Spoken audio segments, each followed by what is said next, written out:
Welcome back to Pedal and Flow. Today, we're going to learn how to bunny hop.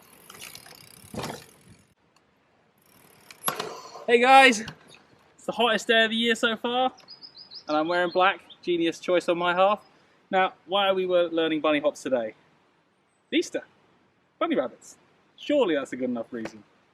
Now, bunny hops are an amazing skill to learn on a bike, great for tackling obstacles on the trail, and a real good feeling of control, and being able to maneuver your bike when you get in tricky situations. Here's how to learn them.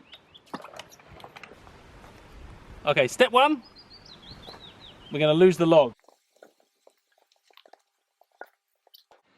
This is why you need to learn to bunny hop. It's moving them's way too hard. Okay, so all the lessons we've done so far, I've been using my Specialized Levo e-bike. Of course you can learn to bunny hop on an e-bike or any full suspension bike, but I'm going to switch to my hardtail just because I want to get rid of the suspension for the moment, so you guys can see more clearly what I'm doing with my body and my legs without the suspension masking that movement. So Levo gone, and switch to my beautiful hardtail pump track steed.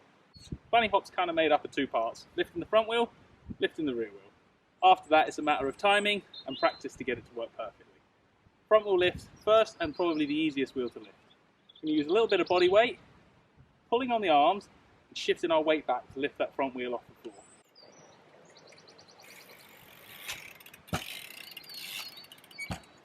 So at this stage, we're getting that constant front wheel lift. Just work on that, get consistency in the front wheel lift. If you're finding it's pulling too far to one side or the bike's going off center, start by checking your feet, make sure your pedals are level. Often if your pedals are different heights, that causes that twist. So pedals level, and we're looking for a nice even and smooth pull on the handlebars, just getting the front wheel 6 to 12 inches off the floor. Next step, we're going to add a little bit of timing for that. So we need a little prop. My friendly assistant's going to lob me some wood. So anything will do. This is just a little bit of 2x4 I had kicking around in the back of my garage. Something like that, a stick, a brick, a stone, whatever you can use. So we're not just lifting the front wheel at random now, we're trying to lift the front wheel to clear the stick. Once you're comfortable doing that, we can start playing a few little games. We're going to start seeing if we can land the front wheel square on top of the wood now. So I'm coming up to it. I'm trying to time it so the front wheel hits the wood perfectly. All these little timing games are fantastic ways to fine-tune your riding skills. Final little trick, we're going to bump off the wood to lift that front wheel even higher. So now we're using the wood as a little bit of a ramp. So we're masters of front wheel lifts now, with a bit of luck. Spend a bit of time on that one, and particularly those timing exercises. Those are things that when you're not in the garden on a nice square piece of wood, but when you're on the trail, that stuff really pays dividends, getting the wheel placement and timing exact. Now the next thing we're going to look at is obviously rear wheel lifting. So this takes a little bit more skill. Again, I'm going to stick to the rigid bike because it's much more obvious what I'm doing. And also I'm not going to use clips in my pedals, so I'm on just regular flat pedals. Good pedals and good shoes helps, but that's going to make me actually do the bunny hop properly rather than relying on the clips of the pedals to lift the rear wheel off the floor. What we actually do to get the back wheel up, as well as using our body weight and our arms, is we point our toes down and we're scooping backwards with the pedal. So if I put this pedal back here, as I bunny hop, I point my toes down and I'm lifting the rear wheel by hooking with my toes like that. Now I'm doing this standing on one leg and just get that feel for hooking the pedal and lifting the rear tyre off the floor. Now we're going to spring with the leg, bend down, spring up, and as we spring up we just hook that rear tyre up with our toes. So then all you've got to do, put the front wheel lift and the rear wheel lift all together at the same time, and you'll be the master of the bunny hop. Just like that, easy! And you can keep doing them and doing them and doing them, just using the spring of the legs. Trampolining aside, the way to learn this is use the front wheel lift and the rear wheel lift at the same time. So what we're going to do is as we bend down our arms as if we're going to pull the front wheel up, we also squat with our legs so our whole body goes low, and we spring up in one motion, pulling the bars up and lifting and hooking with those feet at the same time to get both wheels off the floor. Bend right down and spring up. Got that? Start small. Always have a canine companion to help you. Sprott, come here. Come here, I've got to bunny hop you. Come. can't get the staff these days. I wouldn't recommend bunny hopping your dog.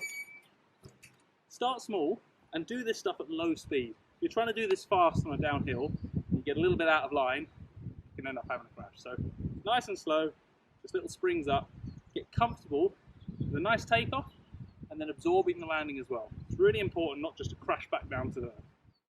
Okay, so now we've got that basic bunny hop, both wheels lifting off at the same time.